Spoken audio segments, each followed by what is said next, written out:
L'Afrique traverse un tournant décisif de son histoire, et quand certains gardent le silence, d'autres se lèvent pour parler au nom des peuples. Voici la voix d'un leader qui refuse la soumission. Écoutez attentivement. Le message du président Ibrahim Traoré. Si tu veux la suite, like, abonne-toi et partage pour soutenir la vérité. C'est ce que je passe mon temps à dire à tous ceux qui viennent nous parler de cohésion sociale. Quelqu'un ne peut pas avoir faim et quelqu'un qui mange à sa faim, vous voulez les asseoir pour parler à la même table, c'est pas possible. Il faut que tout le monde ait à manger d'abord. Voilà pourquoi c'est dans la lutte qu'il y a la cohésion. Acceptons de lutter. C'est dans la lutte, c'est dans la guerre qu'est née de l'AES. C'est dans la lutte que nous avons pu nous unir dans le Sahel. Et c'est dans la lutte que les Burkinabés sont en train de s'unir. Allez-y voir tous ces villages qui se retournent. Je vous invite à faire le tour. Beaucoup sont venus de différentes provinces. Ils peuvent être dans leur village avec des désaccords. Ils ont été cherchés. Mais quand ils reviennent, ils sont plus soudés que jamais. La cohésion sociale se trouve dans la lutte également. Et pour finir, j'ai laissé le domaine de la justice en dernier pour terminer donc notre vision dans ce domaine.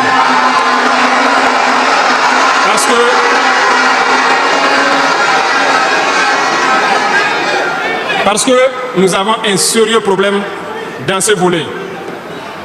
Nous avons entamé des réformes il n'y a pas longtemps au niveau du Conseil supérieur de la magistrature.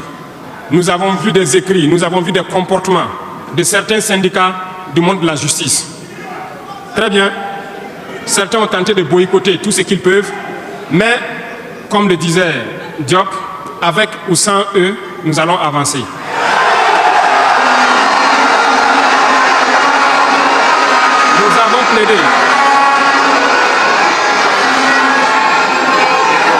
Nous avons plaidé pour une justice juste, si on peut le dire. Nous avons sensibilisé beaucoup les gens, mais nous nous sommes rendus compte qu'il y a beaucoup de brebis galeuses dans leur rang, malheureusement. Nous ne pouvons pas comprendre que, malgré tout ce que nous disons, il y a une justice pour le pauvre et une justice pour les riches. Ça ne peut pas continuer.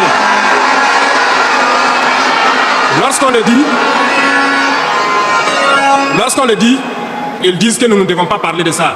Nous allons parler de ça et bien même. Parce que, remarquez jusqu'au jour d'aujourd'hui, lorsqu'un citoyen lambda, qui ignore la loi d'ailleurs, même si on dit nul n'est censé ignorer la loi, un citoyen lambda a un problème en justice, on peut l'attraper, le mettre en prison sans jugement pendant longtemps d'abord. Mais lorsque un autre citoyen a un problème en justice, pour peu qu'il puisse mobiliser 1, 2, 3 avocats, son dossier est rapidement pris en compte, jugé rapidement, pendant que le pauvre, lui, il croupit d'abord en prison. On ne peut pas accepter ça.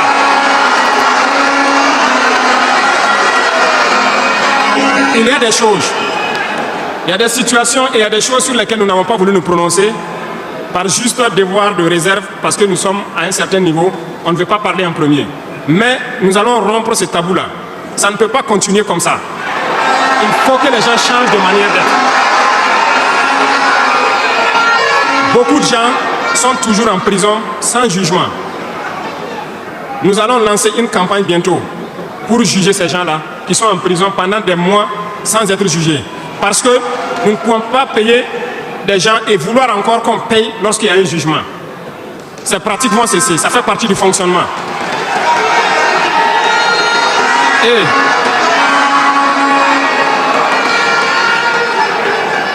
malheureusement, je le dis haut et fort, et j'invite donc les magistrats qui sont sincères là, voilà, à donner le temps aussi et à quitter dans une certaine logique. Parce qu'il y a beaucoup de brebis galeuses dans leur rang.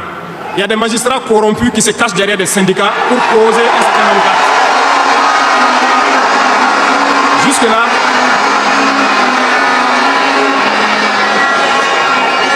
Jusque-là, nous sommes restés dans une certaine logique d'essayer de respecter certaines règles. Mais je veux qu'ils comprennent. Ce n'est pas parce qu'ils savent parler, nous savons parler. Si quelqu'un continuer dans cette logique. À chaque instant, nous serons devant le peuple pour les expliquer pourquoi nous avons violé telle décision de justice. Tant que ça ne va pas rencontrer l'assentiment du peuple. Parce que c'est le terme qui existe. La patrie d'abord. La patrie avant tout. Si une mauvaise décision est prise, soi-disant pour protéger certains individus qui nuisent à la patrie, nous allons nous opposer. Et nous n'allons pas permettre que la décision soit exécutée. Et nous allons expliquer pourquoi nous nous opposons. Le Conseil supérieur de la magistrature a été modifié dans son architecture. Ils seront installés, si ça n'a pas déjà été fait, et ils vont commencer le travail.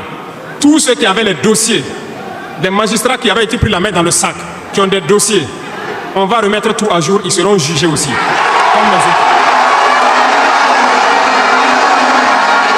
Il n'y aura rien d'infini.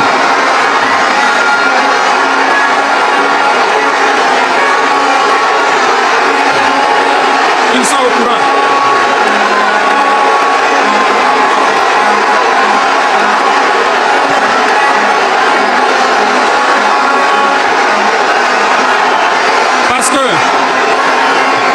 Parce que l'injustice est un fléau qui détruit la société. Oui, l'injustice est un fléau qui détruit notre société. Et il faut que ce soit clair. Certains diront qu'on n'avait pas besoin de le dire ici, on avait besoin de le dire. On les met en garde et ça sera fait. Ils vont le voir dans les jours à venir. Et c'est une mise en garde en même temps au nouveau Conseil supérieur de la magistrature qui sera mis en place de prendre au sérieux tous les dossiers. Certaines personnes ont été forcées à la corruption. Certains opérateurs économiques ont été escroqués, forcés à la corruption par certains membres de la justice. On a ouvert pour qu'ils puissent venir dénoncer ces individus-là. Ils vont être jugés également. Nous voulons une autre forme de justice.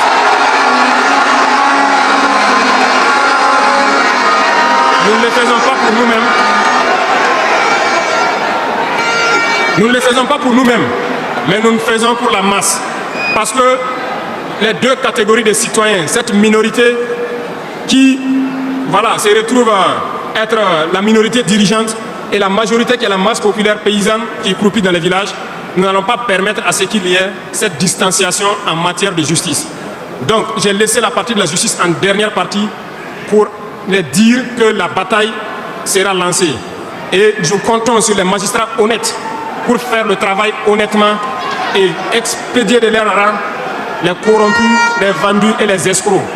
Nous n'allons pas continuer à les embourgeoiser, à les enrichir. On va nettoyer. Et s'il faut que...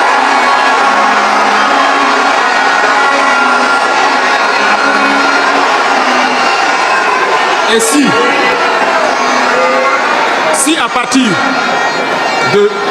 si à partir de ces propos que je tiens aujourd'hui, certains décident de faire des mouvements d'humeur ou de ne pas travailler, ils sont libres. Nous prendrons les mesures qui sied. Mais le pays va avancer. Tout Burkinabé a besoin de dignité. Tout Burkinabé a besoin de vivre en paix. Et la justice doit se donner en tenant compte de certaines valeurs. Nous avons vu des familles qui ont été détruites à cause de petites décisions de justice qui ont détruit cela. Je prends pour exemple, pour une simple bagarre au quartier.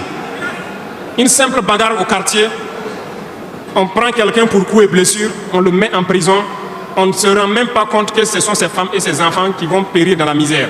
On détruit des familles pour ça.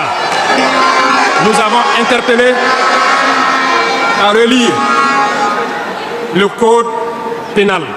Et c'est en relecture. Nous allons changer carrément le modèle de justice. Parce que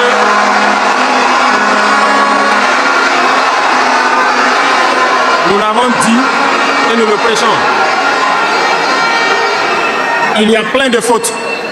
Il y a plein de fautes qui peuvent trouver un solutionnement sans être forcément la prison. Et je peux vous promettre que dans ces 5 ans, nous allons faire en sorte pour diminuer de manière drastique le nombre de prisons et augmenter le nombre de travailleurs dans nos plaines, parce que nous allons récupérer nos plaines.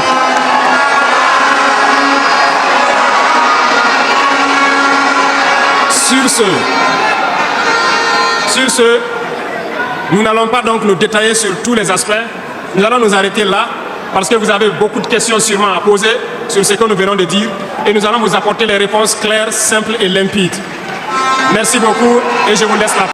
Merci d'être resté jusqu'au bout de cette vidéo. Les idées exprimées par Ibrahim Traoré nous invitent à réfléchir à nos responsabilités, à nos ambitions et à notre unité. Alors maintenant, c'est à vous de jouer. Que retenez-vous de son message? Dites-le en commentaire, je veux vraiment vous lire. Si ce contenu vous a éclairé ou motivé, likez la vidéo, abonnez-vous pour ne rien manquer et surtout, partagez-la autour de vous afin que cette parole continue de circuler et d'inspirer. Ensemble, faisons avancer la conscience africaine. L'histoire ne s'écrira pas sans nous. À très bientôt.